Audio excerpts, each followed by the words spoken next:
पांडवों का महाप्रस्थान।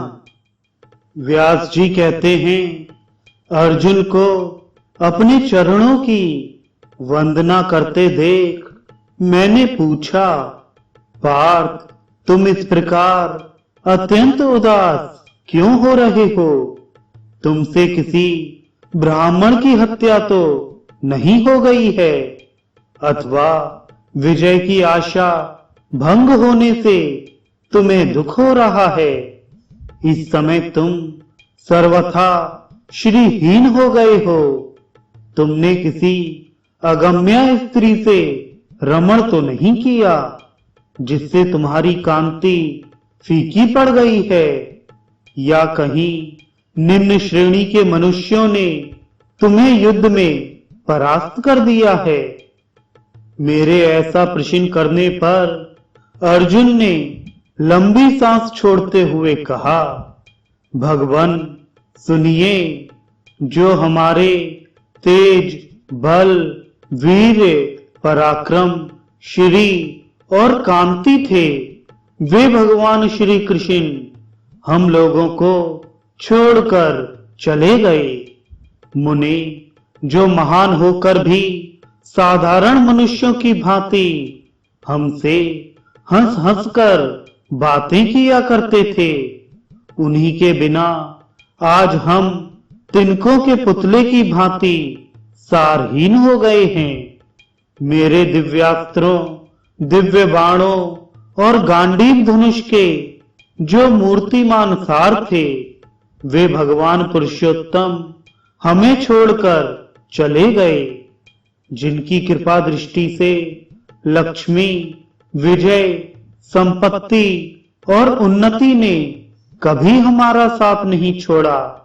वे भगवान गोविंद हमें छोड़कर चले गए, जिनके प्रभाव रूपी अग्नि से भीष्म, द्रोण, कर्ण और दुर्योधन आदि वीर जलकर भस्म हो गए।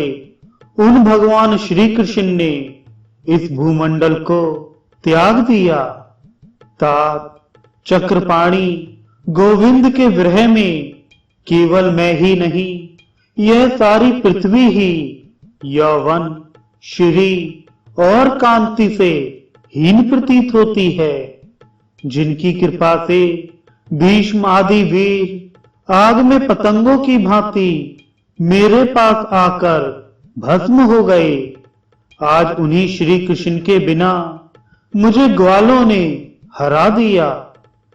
जिनके प्रभाव से मेरा गांडीव धनुष तीनों लोकों में विख्यात हो चुका था, उन्हीं श्री हरि के बिना उसे आभीरों ने डंडों से तिरस्कृत कर दिया।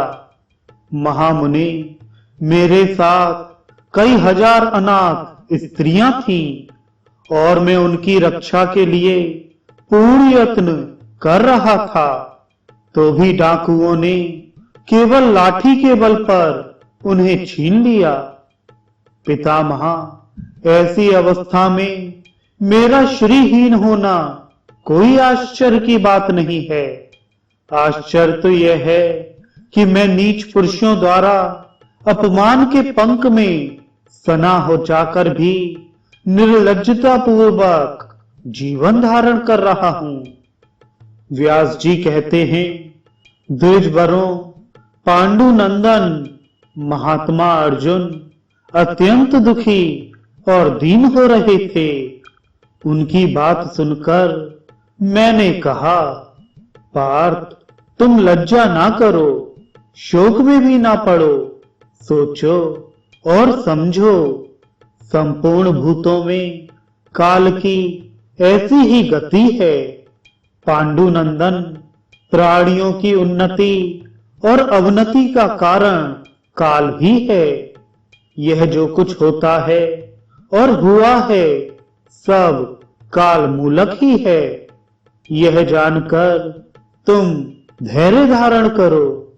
नदी, समुद्र, पर्वत, संपूर्ण पृथ्वी, देवता, मनुष्य, पशु, वृक्ष और सांप, बिच्छू आदि सब भूतों को काल ने ही उत्पन्न किया है। और काल के द्वारा ही पुनः उनका संहार होगा। यह सारा प्रपंच काल स्वरूप ही है, यह जानकर शांत हो जाओ। धनंजय, तुमने श्री कृष्ण की जैसी महिमा बतलाई है वह वैसी ही है। उन्होंने पृथ्वी का भार उतारने के लिए ही यहाँ अवतार लिया था। जब पृथ्वी पर भार अधिक हो गया और वह दबने लगी, तब वह देवताओं के पास गई थी। उसी के लिए इच्छानुसार रूप धारण करने वाले श्री हरि ने अवतार ग्रहण किया था। वह कार्य पूरा हो गया। संपूर्ण दुष्ट राजा मारे गए तथा वृष्णि और अंधक वंश का भी संहार हो गया। अब इस भूतल पर भगवान के करने योग्य कोई कार्य शेष नहीं रह गया था। अतः अवतार कार्य पूरा करके वे इच्छानुसार अपने धाम को चले गए हैं। देव देव भगवान श्री कृष्ण ही सृष्टि के समय संसार की सृष्टि और पालन के समय पालन करते हैं तथा वे ही संहार काल में संपूर्ण जगत का संहार करने में समर्थ होते हैं। जैसे कि इस समय भी उन्होंने दुष्ट राक्षसों का संहार किया था।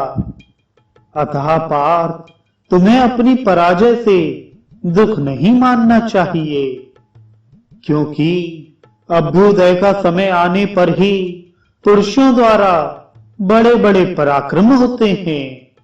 जिस समय तुमने अकेले ही भीष्म जैसे वीरों का वध किया था, उस समय उनका भी क्या अपने से न्यून पुरुष के द्वारा पराभव नहीं हुआ था, किंतु यह पराजय काल की ही देन थी।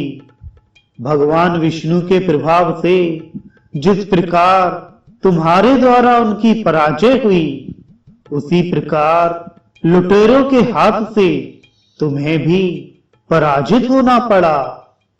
वे जगतपति भगवान श्री कृष्ण भिन्न भिन्न शरीरों में प्रवेश करके संसार का पालन करते हैं और अंत में सब जीवों का संहार कर डालते हैं।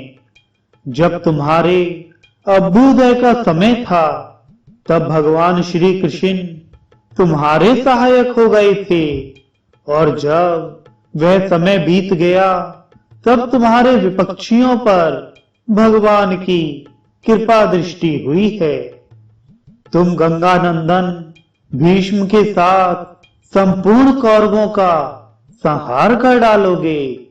इस बात पर पहले कौन विश्वास कर सकता था, और फिर तुम्हें आभीरों से परास्त होना पड़ेगा, यह बात कौन मान सकता था। परंतु दोनों ही बातें संभव हुईं। पार्थ, यह संपूर्ण भूतों में श्री हरि की लीला का ही विलास है, अतः तुम्हें तनिक भी शोक नहीं करना चाहिए। संपूर्ण जगत के स्वामी भगवान श्री कृष्ण ने ही संपूर्ण यादवों का संहार किया है। तुम लोगों का संहार काल भी समीप ही है, इसलिए भगवान ने तुम्हारे बल, तेज, पराक्रम और महात्म्य का पहले ही संहार कर दिया है। जो जन्म ले चुका है उसकी मृत्यु निश्चित है, जो ऊंचे चढ़ चुका है उसका नीचे गिरना भी अवश्यम भावी है। संयोग का अवसान वियोग में ही होता है, और संग्रह हो जाने के बाद उसका क्षय होना भी निश्चित बात है। यह समझकर विद्वान पुरुष हर्ष और शोक के वशीभूत नहीं होते, और इतर मनुष्य भी उन्हीं के आचरण से शिक्षा लेकर वैसे ही बनते हैं। नरश्रेष्ठ, यह समझकर तुम्हें भाइयों के साथ सारा राज्य छोड़कर तपस्या के लिए वन में जाना चाहिए। अब जाओ, धर्मराज युधिष्ठिर से मेरी ये सारी बातें कहो। वीर, परसों तक अपने भाइयों के साथ जैसे भी हो सके घर से प्रस्थान कर दो। यह सुनकर अर्जुन ने धर्मराज के पास जा अपनी देखी और अनुभव की हुई सारी बातें कह सुनाई। अर्जुन के मुख से मेरा संदेश सुनकर समस्त पांडव परीक्षित को राज्य पर अभिषिक्त करके वन में चले गए। मुनिवरों, इस प्रकार मैंने आप लोगों से यदुकुल में अवतीर्ण भगवान श्री कृष्ण की संपूर्ण लीलाओं का विस्तार पूर्वक वर्णन किया।